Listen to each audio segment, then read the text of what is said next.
Food is an international phenomenon. Ever since the beginning of time, people always try to make food taste better. First, it came fire. Then, it came this wok. And then it came television cooking shows. Personally, I think many Chinese dishes can cross over to other culture and vice versa. And let us today take an international culinary tour. Here, I want to do something I have never done before and just learned it yesterday. I am going to do a Beijing pizza. I started out with this dough.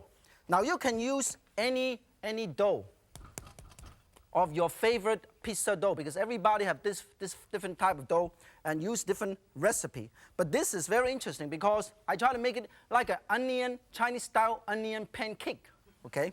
All you have to do is start with enough yeast flour to make a dough. Use any recipe, your grandmother's favorite recipe. It doesn't make any difference. This is from my grandmother. She lived in Italy for 25 years. Now, you start it out and you knit it like this, just like you do any. And the great thing about this, if you don't have time, go to the supermarket and find a frozen dough. This has been frozen, and we defrosted it last year. Okay, go like this, go like this. I went to a pizza place to practice, and I have an exciting experience. And then you put it, and you put it, and you put it. Now, this is great exercise. By the time you finish, you should be totally exhausted. Now, and then you put it more, put it more, put it. It is a lot of fun to fool around with this thing. And then, after you are ready, don't worry. If you got holes, you can see people.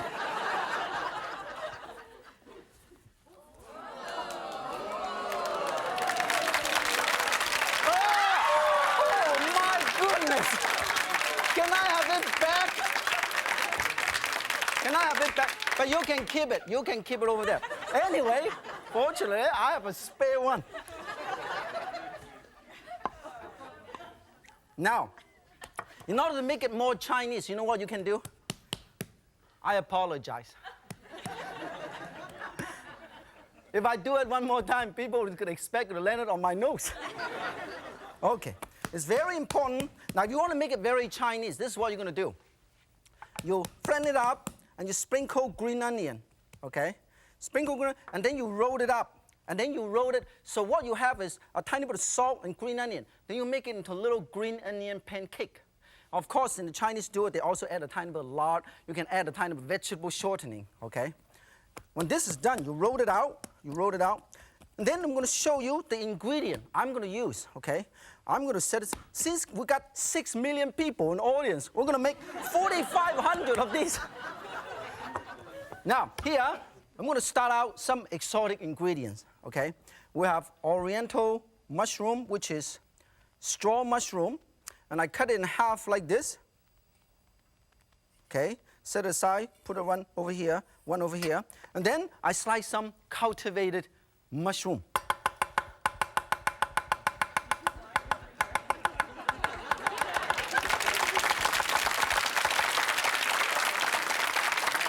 Set it aside, and some Chinese sausage. Now you can slightly poach this a little bit. This way, it will get rid of some of the fat, okay?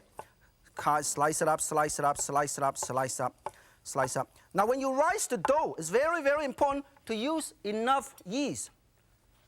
Because you want to have the dough rise at least twice as big, okay? I started out about this big. Now it's about this big. You really need to allow it to rise it up. I wish I can do that with my money. Double the size. Set it aside. Now, this is how you do it. I have a very unique sauce, okay? Here, I have hoisin sauce. I have a quarter of a cup of hoisin sauce mixed with about half a cup of tomato paste. And I also have 1 to 2 teaspoons of chili sauce if you want the hot and spicy food. And also I have a touch of sesame seed oil. And I put it over here. I want to make it into a very unique pizza. See, television is exciting because you got to say anything and do anything you want. The same thing applies to your home. When you do it at home, you can do anything you want. See, I have enough sauce for 2 of these. And this is, when this is nice and ready, we set this aside and lay out this nicely. Put them on around and around. Chinese sausage, we call lap cheong. Anybody? Lap cheong. Yeah. Say it with gusto and excitement. Lap cheong. Thank you so much. And then put a tiny bit of these, a tiny bit of these. Green bell pepper, some oriental mushroom, which is already soaked and slightly boiled. So you stack them around. You can later, it depends on how much time you have. If you don't have time, you go like that. You have time, you spend 2 hours just line them all up. And then mushroom, mushroom, mushroom, mushroom. And then straw mushroom. Where's my straw mushroom? Straw mushroom. And then the rest, you say, use a spatula, say goodbye. Because we need to make another pizza for the lady over there. And then, if you want to make it more exotic, put a tiny bit of chopped cilantro. Oh, this is going to be very wonderful. The Chinese call yun sai. That means originally from the West. And then this cheese, you can use any cheese. Whatever you like. Okay? Sprinkle it around. Mozzarella cheese. And then you take it over there. You are going to bake it.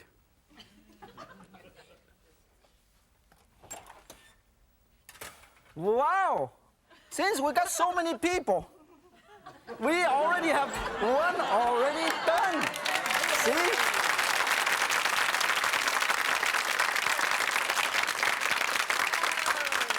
Wow, look at this. We'll remove these.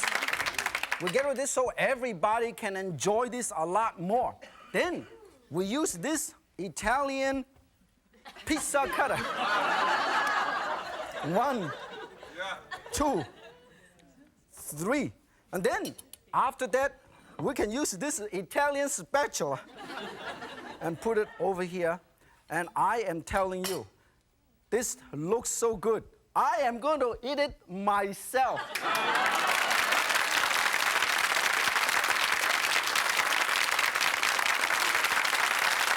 I enjoy the pizza so much that I actually have 2 pieces myself. Normally, I don't eat anything I cook. That's how I stay slim. Anybody knows the price of a whole chicken is always lower than the sum of its parts. But a lot of people think deboning a whole chicken is very difficult. That is not true. Until you see this, you know how easy it is. I want to show you how to use this little Chinese paring knife to debone this sleepy beauty. I call it sleeping beauty. That thing is sleeping.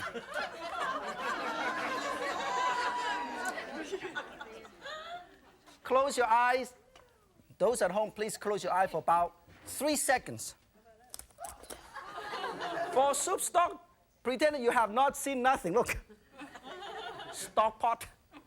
See, the reason is in Chinatown, when you go out to Chinese community, probably in the Orient, when you buy chicken, you buy the whole thing. This way you can save the feet and the head and the neck, everything. You put it in your stock pot, so there's no waste. You go to supermarket, even you cut it off, basically in a 2 cent, you still have to pay for it because what are they going to do? Hanging them around in the living room? Now, oh, sorry. I didn't know that this damn thing is a marathon runner. Put it over here. It is remove the fat. The fat also have a lot of flavor. You don't want to throw them away. So you put it in a stock pot. Put it here. Wow, I cannot believe it myself. Look at this. Now, right before that, I gave this little thing a little acupuncture to tenderize this damn thing. Here is the wishbone. Here's the breastbone.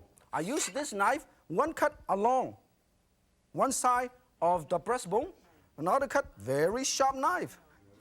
And then you turn it upside down.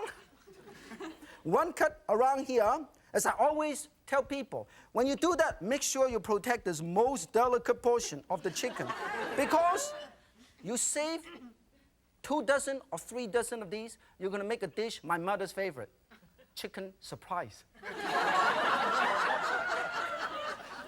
Stir fry with celery and snow pea with a tiny bit of oyster sauce. Wow, bravo, unbelievable.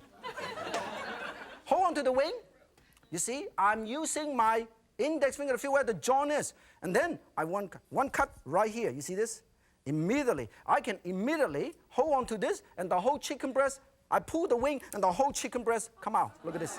Isn't it amazing? See that? Then I put it over here, and I put this back. There's a walnut-sized piece of chicken here. This walnut size. I use the tip of my knife, go like this. One little cut, and then I twist this. You see, I disjoint this, and I follow the contour of this. The whole thing comes out. Another piece. You see this? Another piece. And then all that is left over is this side. Hold on to this, and hold on to this little piece, what we call tenderloin or fillet. And I cut this, and the whole thing come out very easily. Can you see this? You see how easy? If Yan can do it, you can too. You do the other side exactly the same way, okay? Hold on to this. You want one cut. You see how easy it is? The whole thing comes out, and then the whole chicken breast comes out like this. And then the whole side comes out, walnut-sized piece of chicken, follow the contour, and then the whole thing comes out. This way, you can do anything you want. And then the other side, a little cut, and then you hold on to the ligament, and then the whole thing comes out like this. Can you see that? Very easy. Put this in a stock pot right here. We're going to put it in a stock pot, and then we are going to show you how easily use this Chinese chef knife to quickly remove the ligament. I normally do it right here because my finger's outside the cutting board, and I pull my knife inside the cutting board, and I just push the whole thing comes out like this. See that? Isn't that amazing? I am amazed. And then how easy it is to remove the chicken breast from the skin. All I have to do is go like this, the whole thing comes out. See that? Isn't that amazing? And then we're going to remove these and set this aside, because I'm going to save some of these for our stock pot. Now, everybody know, once you use a cutting board for chicken, you should be very careful. So I'm going to do is, I'm going to remove these, and I'm going to set it aside, because I'm going to have to wash it, okay? This way, nobody get into trouble. Now, the next thing I want to show you is something very exciting. And I learned this particular dish from my former Spanish roommate, Jose Gonzalez. This is what I call chicken paella, Chinese style. Last time when I was in Spain, okay, this is what you have. Some chicken, little drumette. You can use a whole chicken leg. A whole big piece, depends on how hungry you are. If you're on a diet, I use a little drumette, okay? Now, first, you heat up your wok. Make sure to heat this up. That's medium high, because you're going to want to brown this, okay?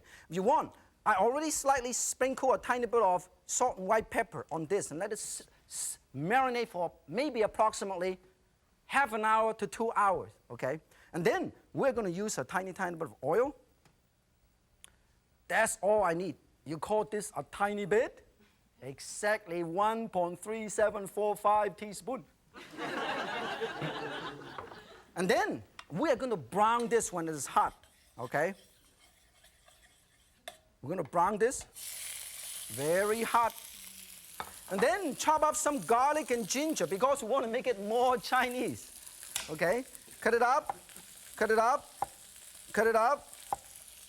You can either mince this, or you can julienne this.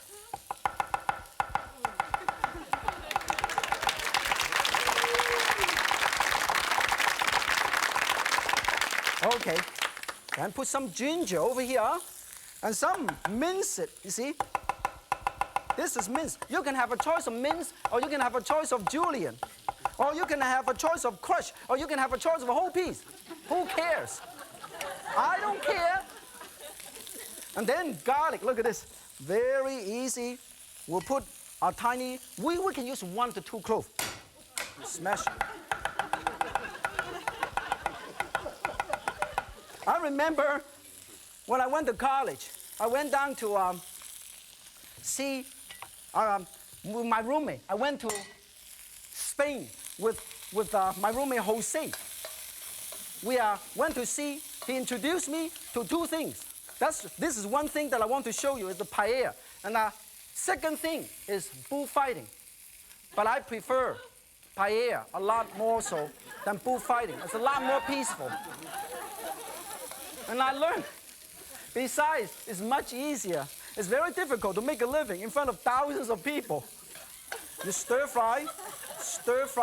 If you worry about it, it might not get cooked. What are you going to do? All you have to do is use a tiny bit of chicken stock. You cover this up and let it cook for a little while, okay? Maybe a couple of minutes, okay? Stir it until they're nice and brown. Then you remove these. After that, you remove these. Set it aside, okay? Set it aside, and you still have enough oil here. In the meantime, we're going to cut up some bell pepper, onion, and mushroom. For the mushroom, I cut it in half because you don't want to cut it too small, okay? And then the onion. I am taking a nap. Set it aside. Don't do it at home. Anybody at home under the age of 14, do not do it. I didn't do it until I was 45 years old. Bell pepper, set it aside. Set it aside. Cut up. It depends on how much you have. And set this all aside. Then we'll turn the heat back on. And then we are going to saute everything. Bell pepper, onion. I have 1 bell pepper, a small bell pepper, and 1/2 of an onion, and also about 8 to 12 mushroom. And then I also have about 2 sausage, Chinese sausage, or you can use any European sausage. Or you can use Spanish sausage, Italian sausage, no problem at all. Stir fry this. Stir fry this. If it gets a little bit dry, what are you going to do? No problem. You are going to use a tiny bit of broth. Now, and then when you stir this until about 2 or 3 minutes, until the onion is nice and brown, flavorful, and then the sausage got the flavor out, and then all you have to do is put rice, long grain rice. Put the long grain rice, about 1.5 cup of long grain rice. Toss it a little bit. Let the oil and let the flavor from the mushroom and the sausage really well coat the rice. So when you cook them, they won't get stuck. Otherwise, you can end up having a gigantic paella rice ball. And then, after this, you put this chicken broth and you let it cook. Use 1 portion of rice to about 1.5 portion of broth, okay? And then, after they're all done, let me set this aside. Set this aside. After they're all done, there are 2 more things that you got to put it in. Put a tiny bit of 5-spice powder. 5-spice powder in Chinese is called hong. Anybody? Hong. That's terrible. I should teach you guys Spanish instead. Ole. Yes. Ole. Curry powder with a touch of 5-spice hong fan. Okay? Give that nice color. Give it an oriental touch. Okay? And then, when it's cover this up, after you cover this up, when it's almost done in about 15, 20 minutes, then you lay out all these bamboo shoot. Look at this. Put it on top, shrimp, already deveined, and also snow pea. Line them all up nicely. And also, I have some already cooked. Prawn, you can use mussel or prawn. How can you tell it's done when it opens up like this is done? If it's not open up, darn thing is dead. Okay? You put all of these right over there, and when it's done, it would look so gorgeous. Let me remove these because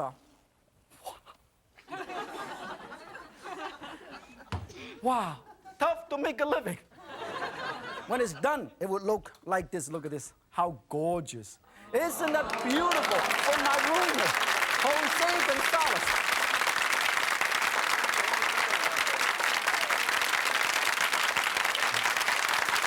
Now, how do you like this wonderful paella that my roommate, Jose Gonzalez, showed me? The next one I want to show you is something just as exciting. It's a tin shin trifle. It's very unique. It's a wonderful dessert. Here, instead of using the regular big cake, sponge cake, which you normally bake, this is a steam cake. Everybody know, not all cakes are big. This is actually steam in a bamboo steamer. Chinese called 蛋糕, 蒸蛋糕. Steaming gives that nice moist texture. It is also a very nice way to give your oven a little break. Now, I have a little trifle dish here. Look at this. I'm going to use this.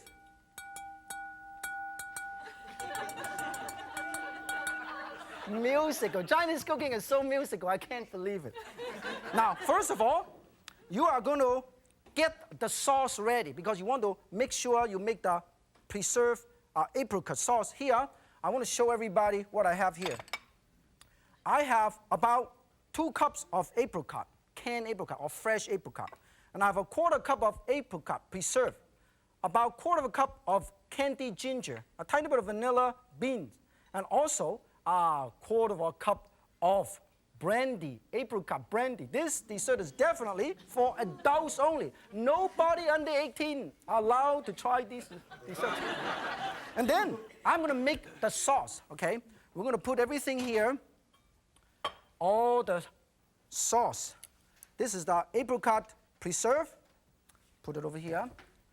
Tiny bit of plum sauce, 2 tablespoons of plum sauce to 3 tablespoons of plum sauce. Or you can use 1/4 cup. Doesn't make any difference whatsoever. And then use a tiny bit of candied ginger, okay? Give a very nice touch. And then you heat this up. Okay. Heat this up and make sure to stir it and to stir it. Okay. While you're doing this, we're going to heat this up and make sure they heat up. Do not heat up too much, because if you heat up too much, you'll mess up everything. Okay? Because you boil over, then you'll end up making a mess. So make sure this is how you feel it. When I have all these ready, and I cut a little cake and put this in the very bottom. You see, a little cake right here. Please come. Don't embarrass me. And put this in the very bottom like this. And then fill it up with more if you don't have enough. Okay? 1, 2. You can do any way you want. Nobody really cares. You see? You can create your own design. And then you put the apricot around like this. 1, 2, 3, 4, 5, 6, 7, 8, 9. I am running out of patience. I should have done this 2 years ago. And then put the preserve. Sprinkle the preserve around. Look at how gorgeous preserve. Okay? And then use the cream. Okay, you just keep on doing it. This is kind of fun.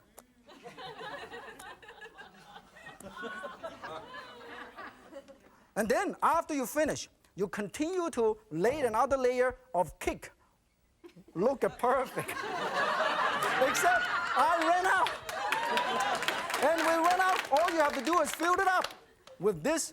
And then in the very last, in the very, very top, you line up some mandarin orange. And then it will look like this. I want to show you something I have done earlier because this is going to be wonderful. Oh, I got so excited about dessert. Absolutely wonderful. Can you believe this?